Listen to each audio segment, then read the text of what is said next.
Hello, my name is Aurelia Brandt, and 3 hours ago, I found out my husband stole $500,000.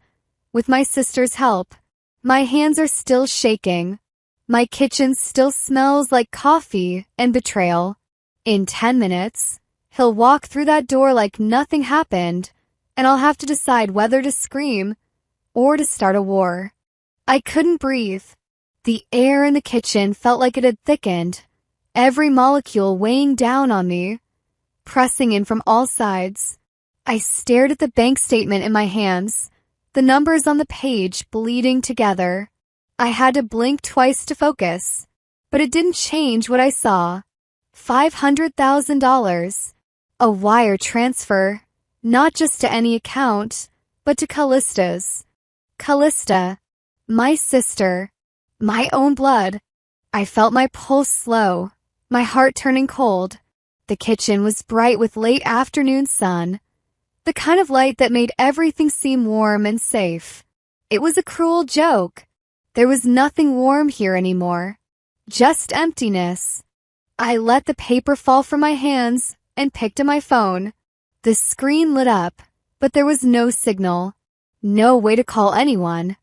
No way to verify this wasn't some terrible mistake. My fingers trembled as I reached for the account number, the name attached to the transfer. It was Julian's signature, clear, confident, practiced, just like all the years we spent building a life together. Julian. I whispered to no one. How could you? I wanted to scream, to throw the phone across the room, but instead, I did nothing. I just stood there, frozen. My mind couldn't even catch up with the betrayal that was unfolding right in front of me. I wasn't angry. I was just numb. I couldn't comprehend the weight of it. The front door creaked open. I didn't turn around. I didn't need to. I knew it was him.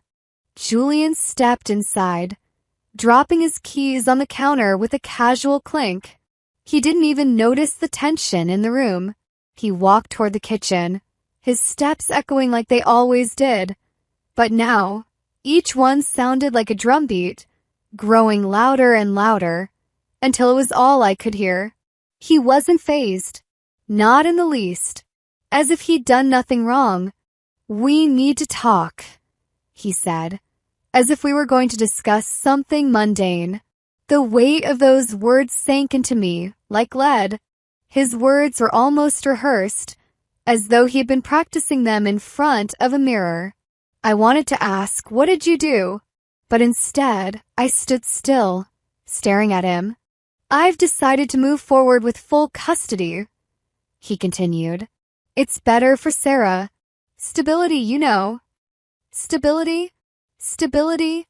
He took everything from me, our savings, our future, and now he was taking my daughter, too. And he was calling it stability. The audacity, the cruelty. I felt the rage building, simmering beneath the surface. But I couldn't react. Not yet. I had to keep my cool. I had to keep my head. He looked at me with a smirk, like he was doing me a favor. I'm sure you'll understand. It's the right decision. My chest tightened. I opened my mouth to say something, anything, but nothing came out. He said he would take everything. And I realized I already had nothing. The memory hit me like a slap to the face. The first time I ignored his lie. 3 years ago, Julian had borrowed money from our emergency savings. Just until his bonus came in, he said. The loan was only supposed to be temporary. He'd promised to pay it back. But when I asked, it was always the same excuse. Next month, next paycheck. And I believed him. I thought about the countless times I brushed off his small lies. How he told me to just trust him. I had trusted him. I had given him everything, every part of me, my heart, my soul, my trust. And now I was standing in this kitchen, looking at a paper that shattered it all. I looked at the photograph on the fridge. It was from last summer, a picture of us all together at a family gathering. Callista laughing too loud at one of Julian's jokes. Her smile too wide, too bright. I used to think it was just a sisterly thing, the bond that we shared. Now, I wonder how much of it had been fake. How much of it had been a lie all along. How long have they been planning this? I thought, feeling a sickening churn in my stomach. The silence in the room was thick. I could almost hear my thoughts shouting at me, drowning out everything else. I slowly walked to the living room, my footsteps heavier with each passing second. I opened the drawer where I kept our important documents, our files, our memories. But this time, I wasn't looking for memories. I was looking for something more, a way to fight back. I grabbed my journal, the one where I kept track of everything, every conversation, every promise Julian had made, every time I had been lied to. I had kept the receipts, even when I hadn't wanted to. I opened the journal to the last page. I didn't know what justice looked like yet, but I knew I wouldn't find it in silence. I had written that months ago, never thinking I would need it. But now I realized how much I had been holding back. It wasn't just about the money. It was about the years of manipulation, the emotional control, the lies. It was about taking everything from me, my future, my dignity, and my family. I wasn't going to stand by anymore. I was going to make sure the truth came out, no matter the cost. The door clicked shut behind me as I stepped out of the real estate office. My shoes were heavy, each step sinking deeper into the sidewalk as if the weight of what I had just learned was pulling me down. I could barely hear the sounds of downtown Portland over the ringing in my ears. I was walking, but it didn't feel like I was moving forward. I didn't know what I had expected when I came here today. I thought maybe it was all some mistake, some cruel misunderstanding, but it wasn't. The apartment that Julian and I had lived in for years, the one we had called ours, was no longer in our name. It had been transferred. No, it had been stolen from me. I had signed the power of attorney papers last year when Julian had his emergency surgery. I trusted him. How stupid could I have been?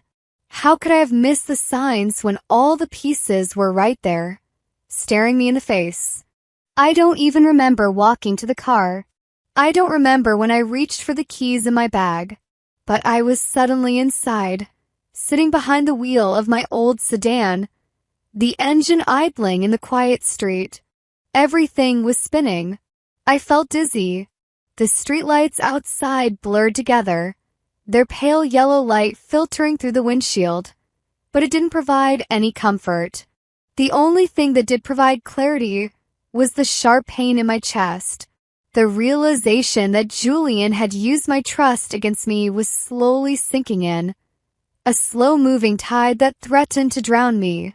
He didn't just steal money. He stole me out of our own home, and he used my own trust to do it. I wasn't sure how long I sat there, my hand gripping the steering wheel as my mind ran through every conversation I'd ever had with him, every moment we'd spent together. How could I have missed it? I couldn't help but wonder how long this had been going on, how long I had been living in a lie. That evening, after I returned home, I felt an overwhelming need to do something, anything, that would allow me to regain control. My hands shook as I unlocked the front door, the familiar smell of home wrapping around me. But this wasn't the home I remembered. This was a place that felt foreign, a place that now carried a weight I couldn't shake. I went straight to the kitchen. The framed photo from my mother's birthday last year sat on the mantel, just as it had always been. But something was wrong. It was the perfect family picture. Julian at the center, Callista smiling beside him, and Sarah, my beautiful little girl, standing with them, holding a balloon. They were all happy all together. But I wasn't in the picture. Not in the background. Not in the edges. There was no trace of me. I had been erased. I had been erased from the picture that was supposed to represent our family. I was nothing more than a shadow in their world now. No one called me for that picture. No one even thought to ask me to be in it. I stared at it, my heart sinking lower with every second that passed. The kitchen around me started to feel suffocating. I couldn't breathe. I felt my pulse quicken. I didn't know what to feel anymore. I didn't know what I was supposed to do. They didn't forget me. They decided I didn't belong in the memory. I wasn't needed. I was invisible. And that realization, it shattered something inside of me. But that wasn't the worst part. The worst part was when I looked down at the floor beneath the photo. A single envelope. It was from my mother's estate lawyer. I bent down and picked it up, my fingers shaking as I tore open the seal.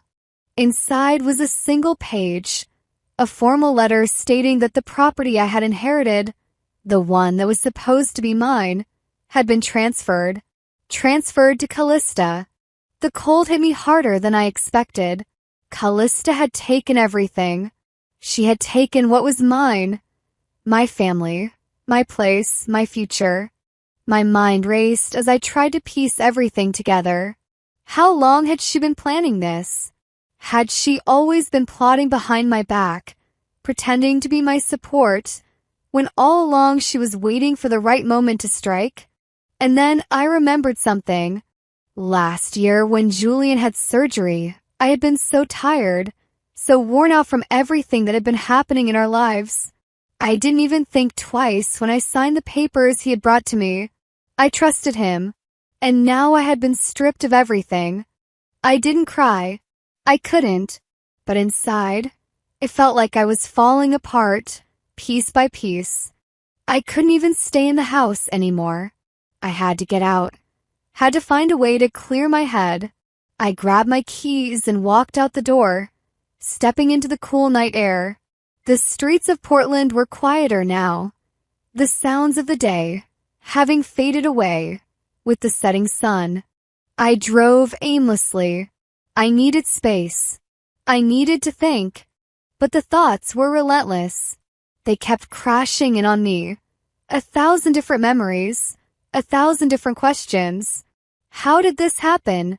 How could I not have seen it coming?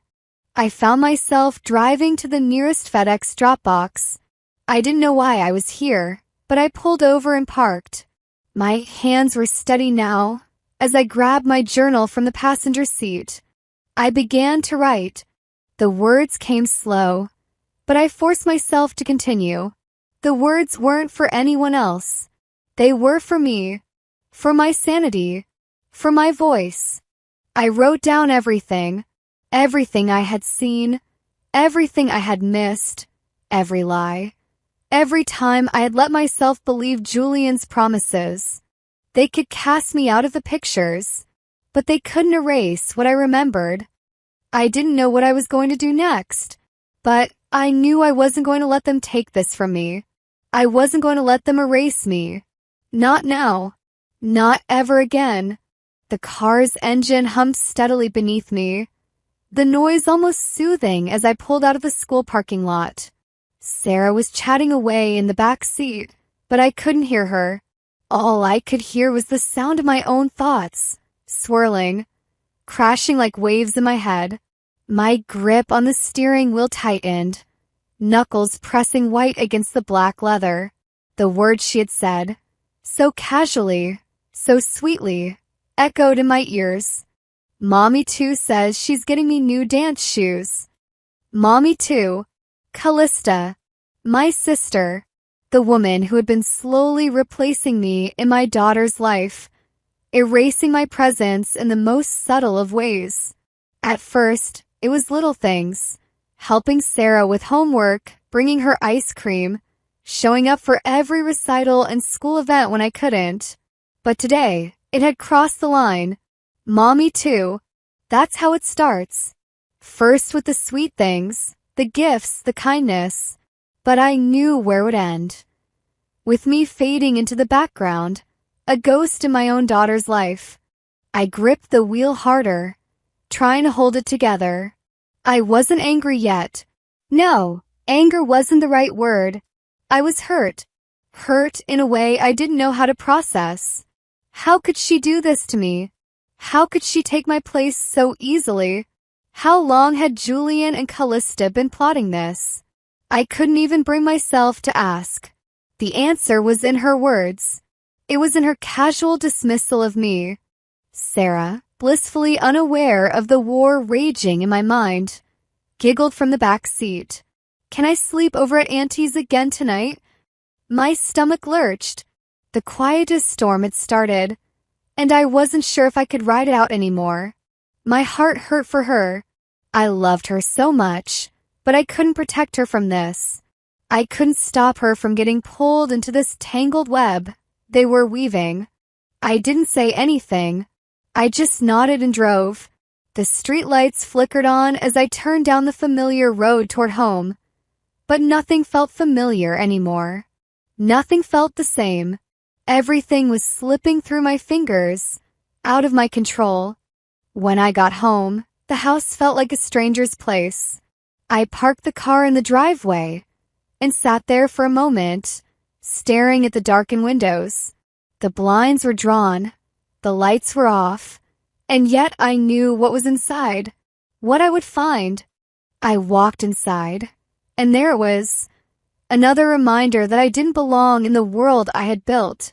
The framed photo from my mother's birthday last year. A perfect family portrait, except for one thing. Me. I wasn't in the picture. Julian and Callista stood side by side, smiles wide, like a scene from a movie. And Sarah, my sweet girl, right next to them, holding a balloon with a grin on her face. But where was I? Nowhere. Not even in the background. I had been erased, and it hurt more than anything else had. I stood frozen, staring at that photo. I had spent years making dinners, cleaning up messes, playing the role of the dutiful wife and mother. And now I was a ghost. My life had been relegated to the shadows, and there was no place for me in the picture. I wasn't even worthy of the frame. I wanted to scream, but I didn't. I couldn't. Instead, I walked over to the mantel and took the photo down, my hands trembling as I placed it face down on the table. I didn't want to see it anymore. I didn't want to feel the sting of their happiness without me. I could hear the sounds of their laughter from downstairs, the echoes of their lives moving on without me. It was a reminder that I wasn't just excluded from their plans, I was erased from their memories. My phone buzzed on the kitchen counter. I picked it up, expecting a message from my lawyer, but it wasn't. It was a message from Julian. I've decided to move forward with full custody. It's better for Sarah. Stability, you know. I felt my breath catch in my throat. This was happening. Right now. He wasn't just taking money. He was taking her. He was taking everything. And he was doing it under the guise of stability. The audacity. I read the message again. And then again. He was coming for my daughter. But what choice did I have? What could I do? I couldn't fight this. Not yet. Not with just a message and a threat. But then, as if on cue, a package arrived at the door. I wasn't expecting anything. The delivery man smiled and handed it over. It was from my lawyer. Inside, there was a single sheet of paper, a temporary custody order. Julian had already filed it. It was already in motion. He was coming for my motherhood, and I had no choice but to fight. To fight for my daughter. To fight for my life. I wouldn't let him do this. I wouldn't let him take everything. I slammed the door shut behind me as I walked into my bedroom. The weight of it all hit me. The suffocating weight of betrayal. I felt dizzy, but I couldn't stop now. I had to keep going.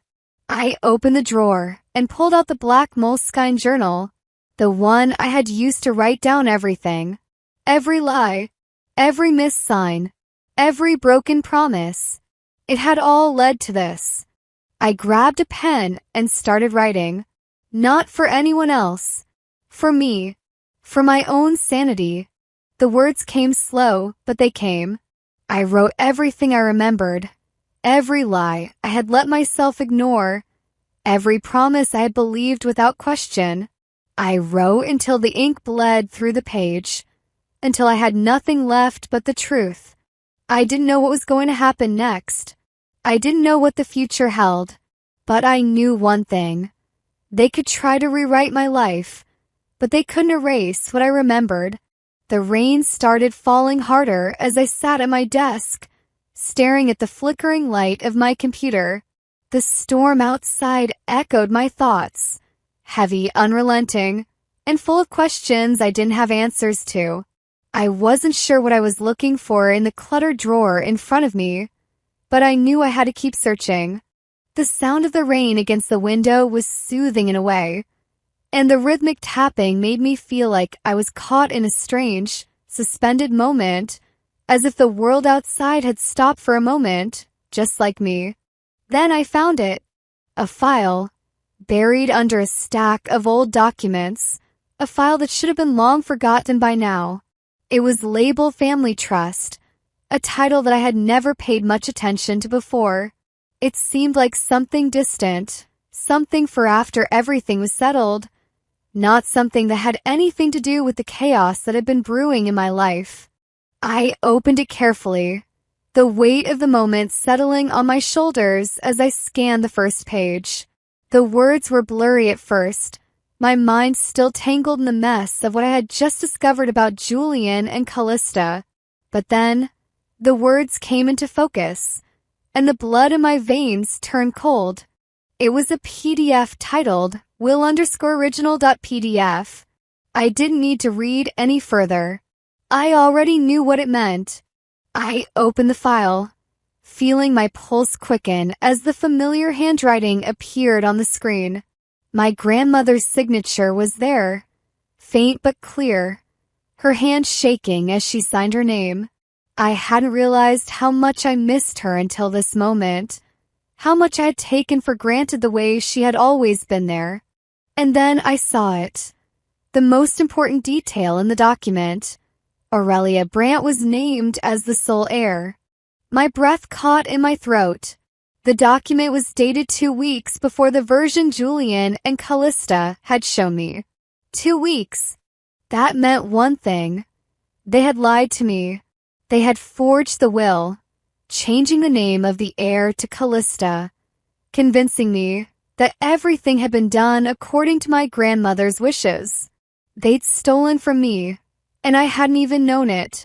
The dead had spoken for me, and they'd forged over her voice. I slammed the laptop closed, the sound of it reverberating through the silence of the room. My heart was pounding in my chest. But there was no time to dwell in the panic that threatened to overwhelm me. No time to let the shock set in. I had to act. This wasn't about the money anymore. This was about my family, my legacy, my dignity. I didn't waste any time. I printed out the file, making sure to keep a copy for myself. It felt like the only thing I had left, the only thing that could put me back in the driver's seat of my own life.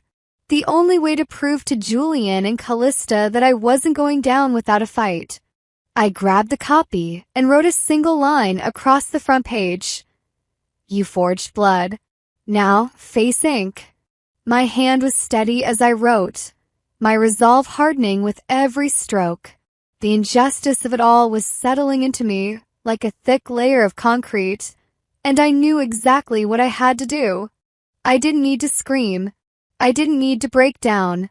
I just needed to make them face what they had done. I drove to the nearest 24-hour mailbox. The storm had only gotten worse, and the streets were slick with rain. But I didn't care. The urgency in my chest drowned out the cold that seeped into my bones. I stood outside, the wind whipping around me, and dropped the envelope into the mailbox. The thunder rumbled in the distance as I walked back to my car, the weight of the decision settling over me. If they wanted war, I'd bring records, not rage. Back at home, I didn't go inside right away. I just sat in the car for a few minutes, breathing deeply. The rain had soaked through my jacket, and my hands were still trembling. I tried to calm myself, to remind myself that I had control now, that I had done what needed to be done. But nothing felt normal anymore. My whole life had been turned upside down, and I had no idea what the next step would look like. Sarah was still at school, and I didn't know how to explain any of this to her.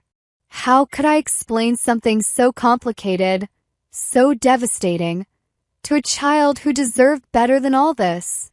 I wasn't sure if I was doing the right thing, but for the first time in a long time, I felt like I was on the right path.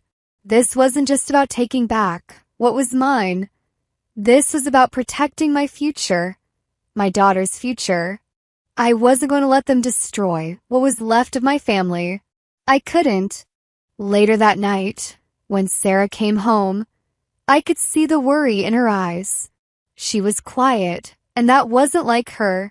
She came to me, her small hands grasping the edge of my shirt. "Mommy, are you okay?" she asked, her voice full of concern. I smiled gently, brushing her hair back from her face. "I'm okay, sweetheart. Just a little tired."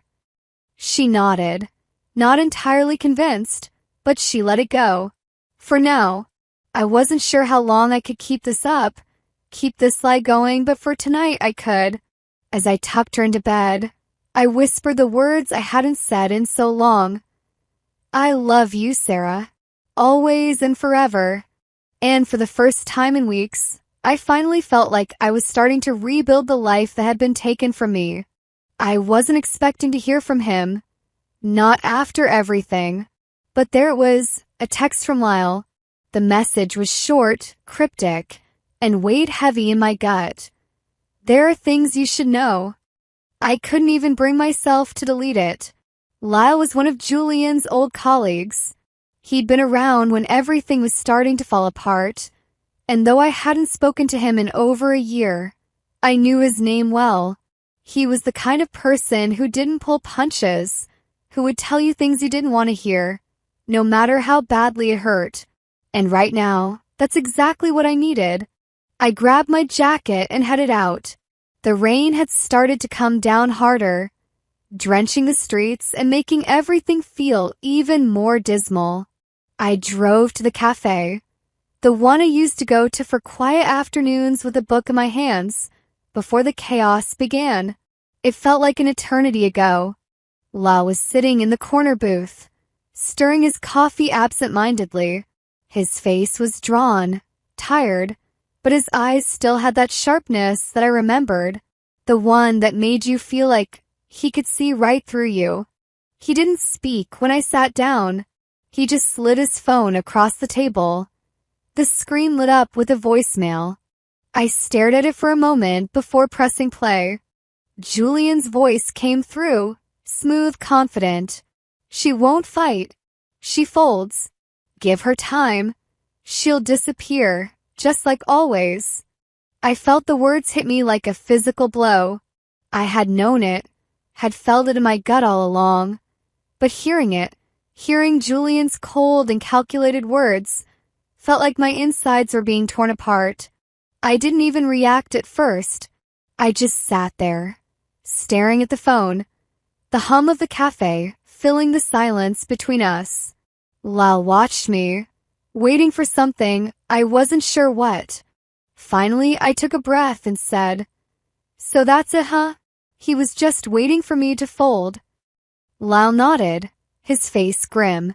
Julian's always had a way of making people believe what he wants them to believe. And he thinks you're going to back down. He's wrong, though. The anger that had been building inside me finally began to surface. But it wasn't loud. It wasn't explosive. It was quiet, controlled. He wasn't just counting on stealing from me. He was counting on me staying quiet. My voice was barely above a whisper, but it carried weight, like the words were breaking free of me, no longer shackled by fear or self-doubt. Lyle's eyes narrowed. He's counting on you letting him win. But you don't have to. You've got the truth on your side. I couldn't let it go. I couldn't just sit back and let Julian take everything. My dignity, my future, my family. I had spent years building this life with him, thinking it was solid, thinking we had something real. But it was all a lie, wasn't it? I stood up abruptly, startling Lyle. I've already done enough by staying quiet, I said, the words coming faster now, fueled by a sense of purpose that had been growing since I found that bank statement. I've let him take everything he wanted from me, without a fight, and I'm done. I felt my heart race, the adrenaline building as I prepared myself to take the next step.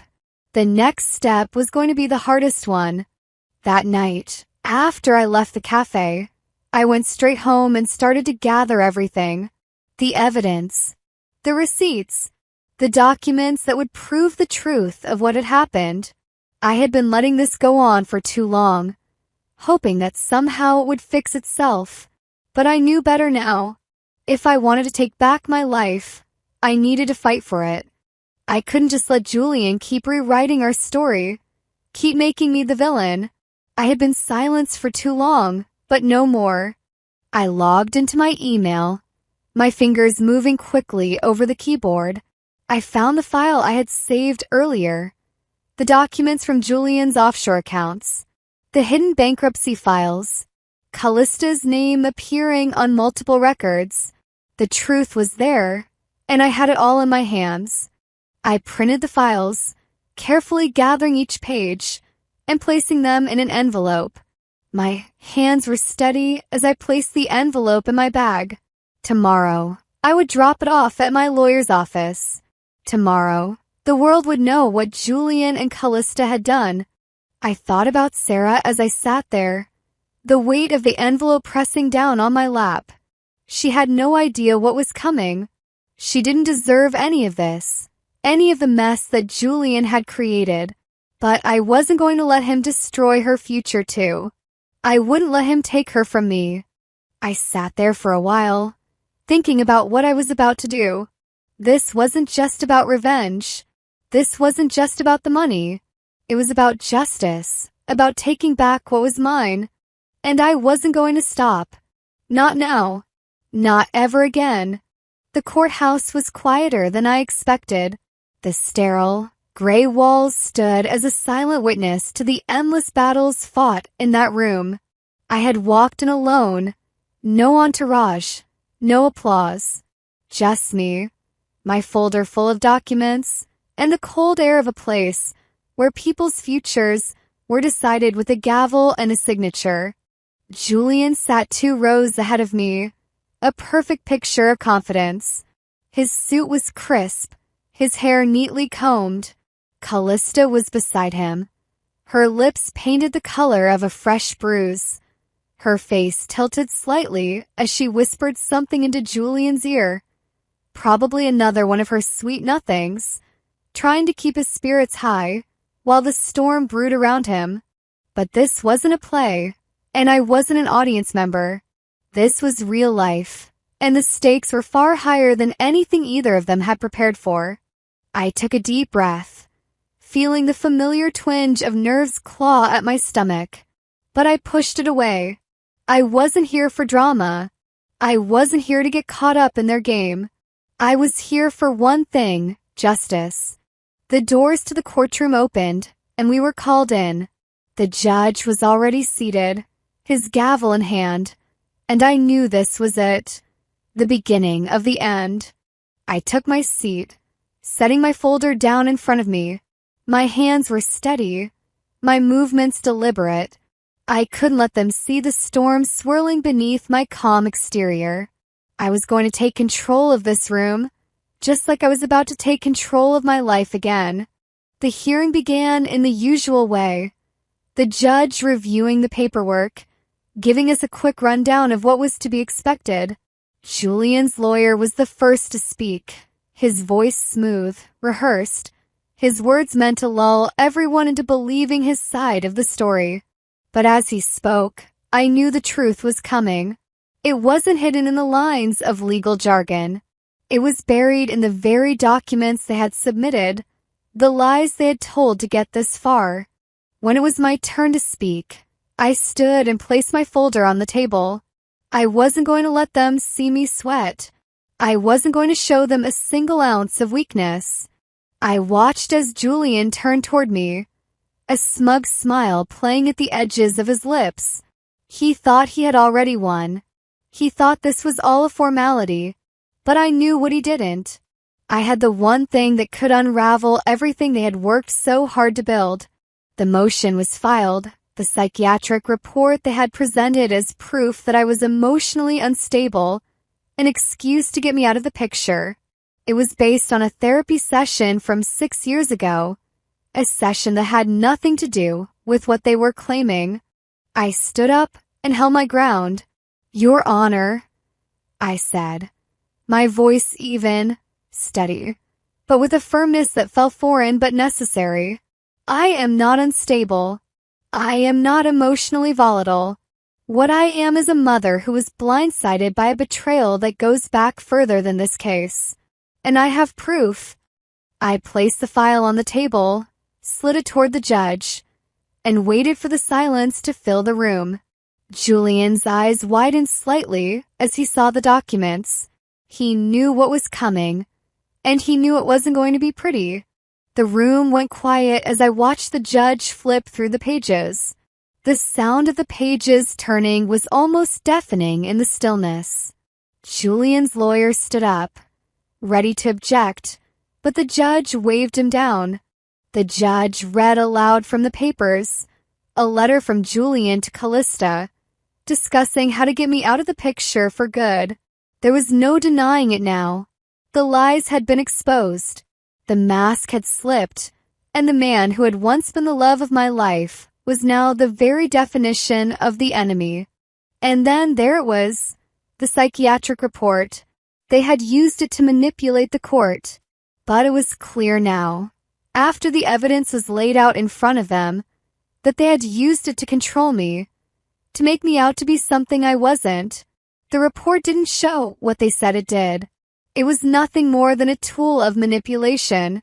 The judge looked up at me, his expression unreadable.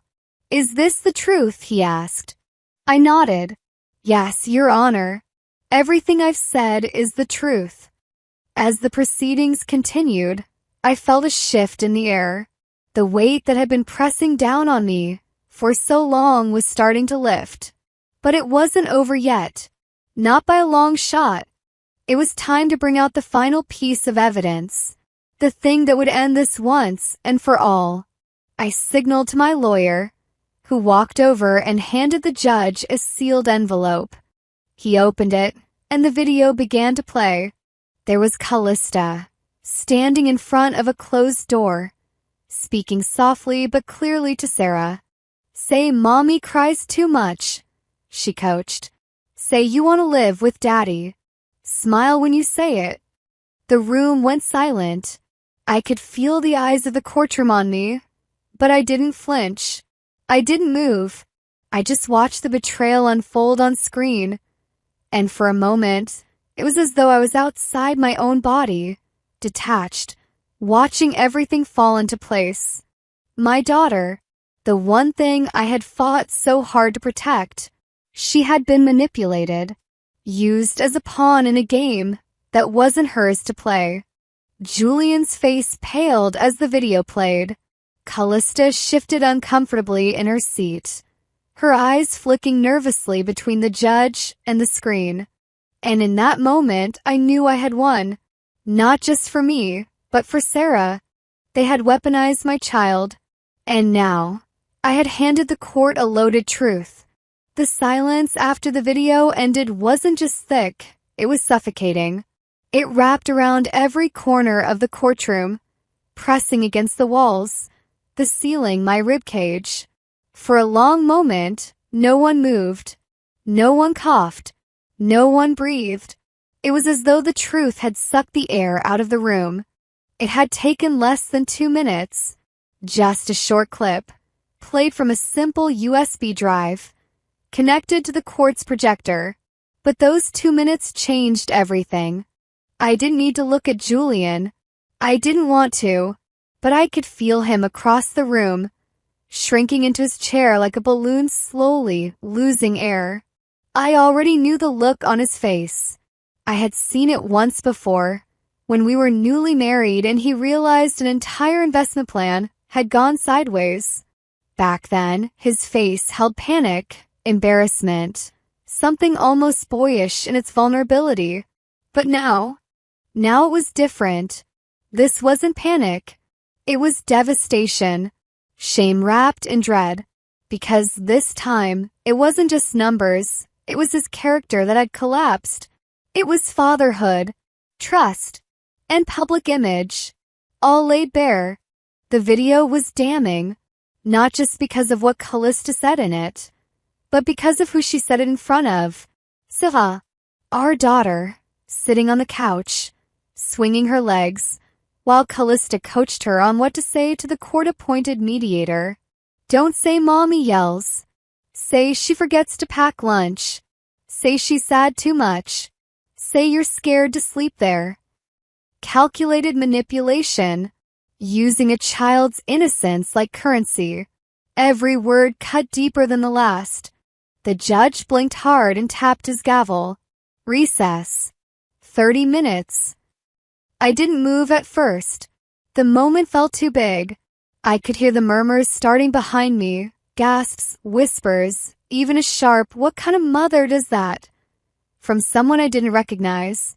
No one looked at me directly, but I could feel it, all of it. The shift, the weight, the unraveling. Outside the courtroom, I sat alone on a bench, while my lawyer spoke quietly with her associate. I didn't join them. I needed silence. I needed stillness. This wasn't victory.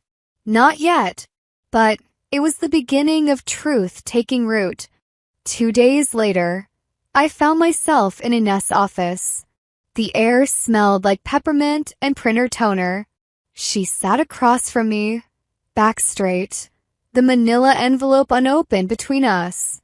They asked for full disclosure, she said, sliding a USB drive next to the file. So I gave them everything. Her voice was calm, like someone reciting a recipe, but we both knew what that file contained. Inside were dozens of pages of evidence, emails, financial records, digital receipts, offshore accounts Julian had never declared, withdrawal records that perfectly matched the missing funds from our joint savings, transfers labeled as consulting fees to shell corporations that didn't exist, money that had been siphoned slowly, deliberately, my inheritance, our shared assets, all bled dry behind my back. They wanted full custody, I said flatly, eyes fixed on the envelope. They drained my accounts, so I gave the court what they tried to hide. Ines nodded. We're submitting it to the judge. IRS is already flagged. We didn't smile. There was nothing to celebrate, just truth being released like a long-held breath. And truth, as it always does, left damage in its wake. By the next morning, the internet had caught fire. Callista's carefully curated influencer world began to collapse. Brands that had once proudly featured her face on glossy ads started pulling their endorsements. Comments flooded her last video. You lied to your fans. Using a child to win custody? Disgusting. Shame on you. Her publicist issued a vague statement about misunderstandings and private family matters. But it was too late. The narrative had shifted. She couldn't control it anymore. Julian's law firm released a terse memo noting his temporary leave of absence, citing personal emergencies. A euphemism everyone saw through. But nothing stung more than the phone call from Sarah's school. Miss Cross. The counselor's voice came through gently, almost hesitant. We're reevaluating visitation restrictions in light of the court's new findings. Also, Sarah asked to draw you today. She didn't want help. said she knew exactly what she wanted to draw. I gripped the phone tighter. Throat tight. She drew a picture of you holding her hand. The counselor continued, and labeled it my real mom. The tears didn't come right away. I didn't sob. I just closed my eyes and let the silence cradle me. Not all validation comes from judges. Sometimes it comes from crayons and construction paper. At the next court session, the energy was different. No grandstanding. No smug looks. No Callista. She had been advised not to appear, citing mental wellness concerns. Julian sat with his attorney, lips pressed tight, fingers twitching against his slacks. The judge entered quietly, but his gaze was sharper, his tone more deliberate. He reviewed the new documents in silence, flipping page after page while the tension thickened like fog. After review of the submitted evidence, the judge finally said, "The court issues an emergency protective order. Effective immediately, Callista Brandt is prohibited from all contact with minor children, pending psychological evaluation. Her name is removed from all school and extracurricular pickup lists." I watched Julian's posture deflate, his confidence slipping through his fingers like sand. In addition, the judge continued, "Julian Cross's financial accounts are hereby frozen pending IRS investigation and further examination of marital asset disclosure." Julian opened his mouth to protest, but his attorney rested a hand on his arm. A silent plea.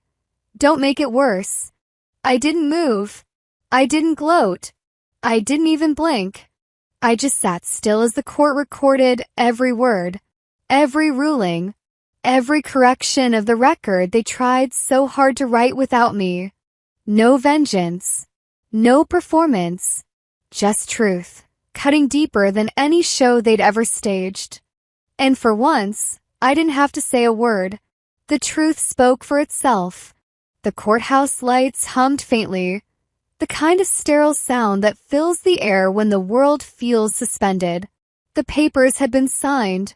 The judge's gavel had already hit the block, but the echo of it still lingered somewhere in my mind.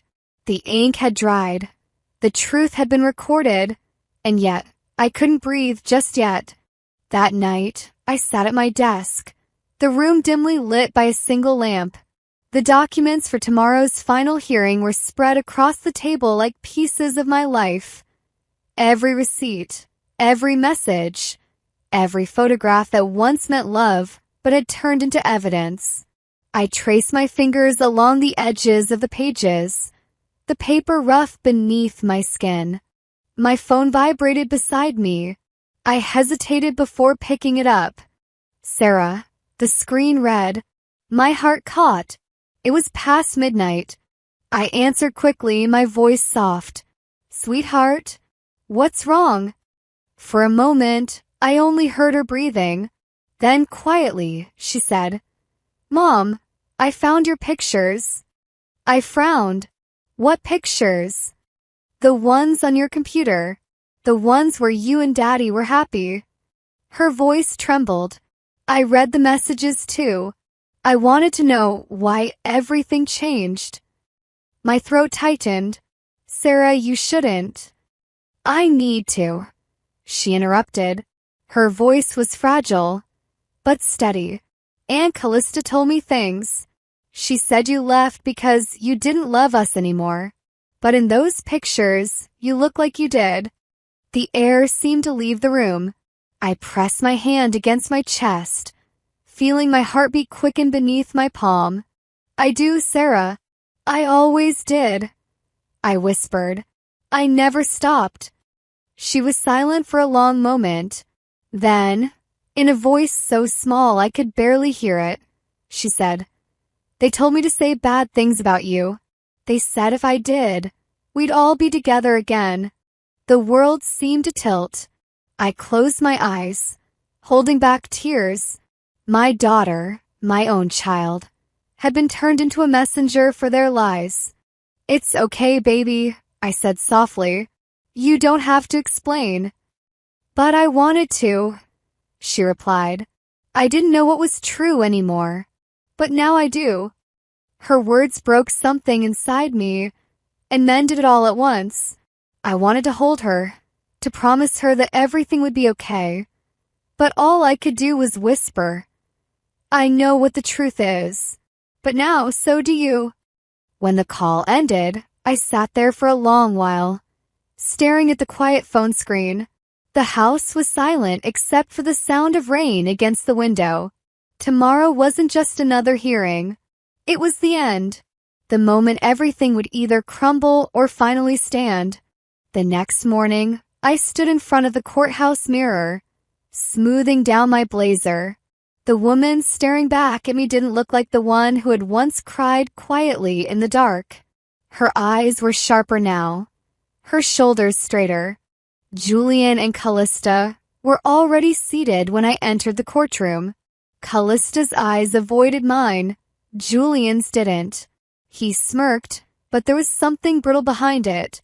Ines leaned toward me, whispering, "Ready?" I nodded. "Let's finish this." The judge called the hearing to order. The final phase: evidence presentation and closing statements. Julian's lawyer started first, speaking in that familiar, oily tone. "Your Honor, my client maintains that Mrs. Brandt has manipulated documents, exaggerated claims, and—" "Enough," the judge interrupted. His tone was colder than I'd heard before. "We have the evidence." Ines rose quietly. "Your Honor," she said, handing over the final folder. "This includes the verified IRS reports, the account transfers, and the custody interference logs." Then she looked at me. "Mrs. Brandt would like to make a final statement."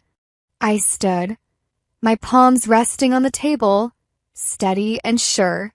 "For 8 years," I began, "I believed in the idea of family. I believed that love was enough to fix lies, to overlook betrayal. But belief doesn't make something true. Evidence does." The judge nodded slightly. I turned to face Julian and Callista. "I don't have speeches. I don't have drama," I said quietly. "All I have is proof. And that's all this court ever needed." Ines placed her hand lightly on my arm. "We rest our case." The judge leaned back in his chair, flipping through the pages. The room went still. Even the air seemed to stop moving. The only sounds were the faint creak of his chair and the soft rustle of papers. Each turn of a page was like a hammer striking stone. Slow, deliberate, irreversible. Julian's face drained of color as the financial reports appeared on the screen. Offshore accounts, hidden transfers, and falsified business filings. His lips parted, but he said nothing. Callista looked smaller now, like a balloon deflating in real time. The confidence she once wore like perfume had faded into something else, something raw and human. The judge spoke finally, his voice calm but final. "This court finds that Mr. Cross and Ms. Brandt engaged in financial misrepresentation, emotional coercion, and attempted custodial interference. All assets previously withheld will be seized and reassigned to Mrs. Brandt." Julian's attorney whispered something to him, but Julian didn't react. His hands stayed flat on the table, fingers twitching once before going still. The judge continued. "Full custody of the minor, Sarah Brandt, is granted to Mrs. Brandt. Ms. Callista Brandt is hereby barred from any and all contact with the minor. Mr. Cross is ordered to pay restitution equal to the seized amount in the form of trust contributions to the child."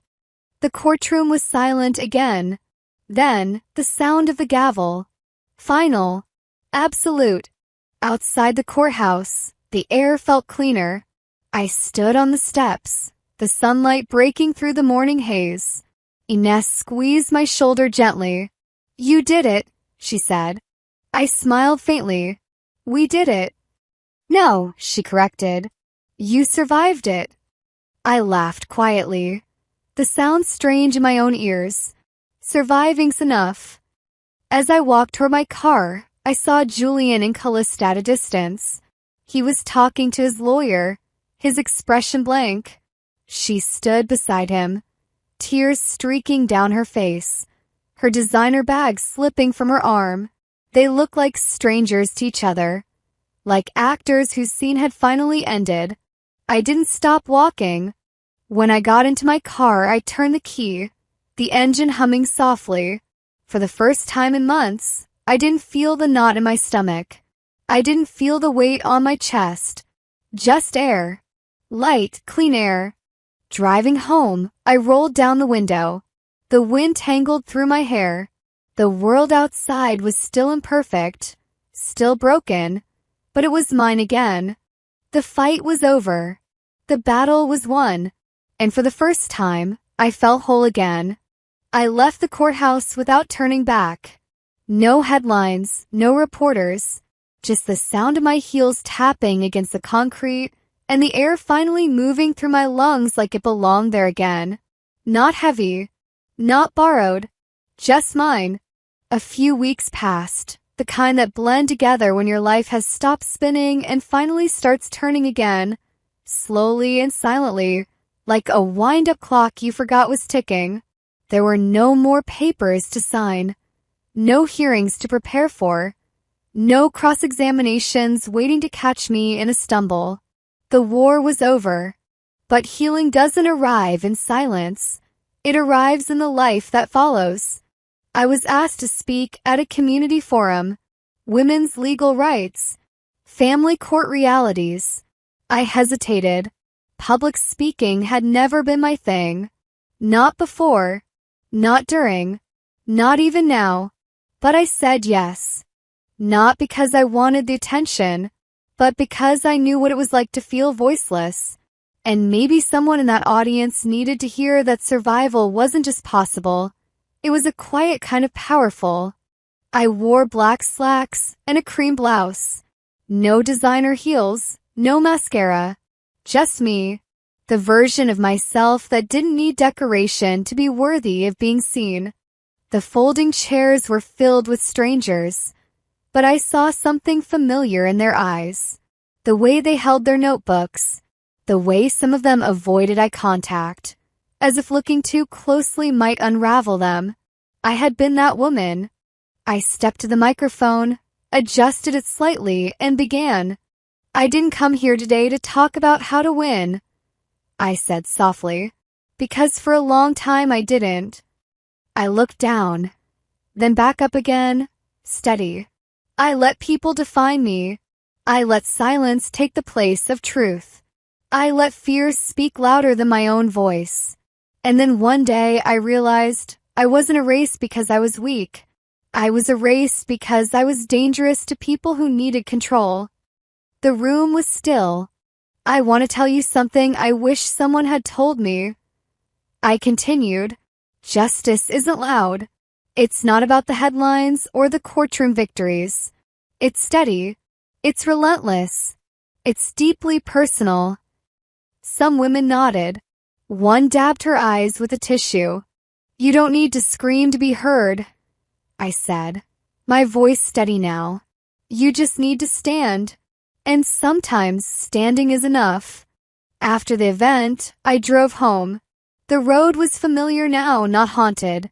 I wasn't waiting for the next blow, the next twist. The tension that used to follow me, like a shadow, had started to dissolve. When I walked through the front door, Sarah was sitting at the kitchen table, crayons scattered around her like confetti. She was drawing. She looked up, smiling. I made something.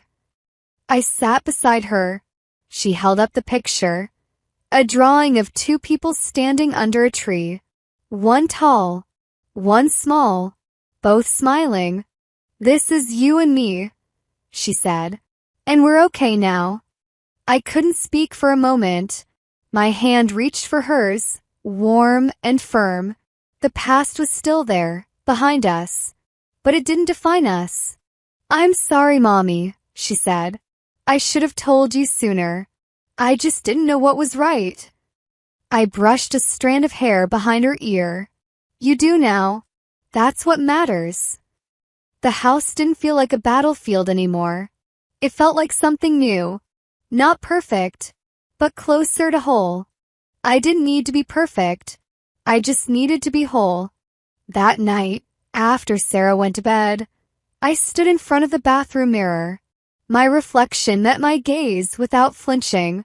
The woman staring back wasn't the one who had cried quietly into her pillow months ago. She wasn't the one who froze when called crazy.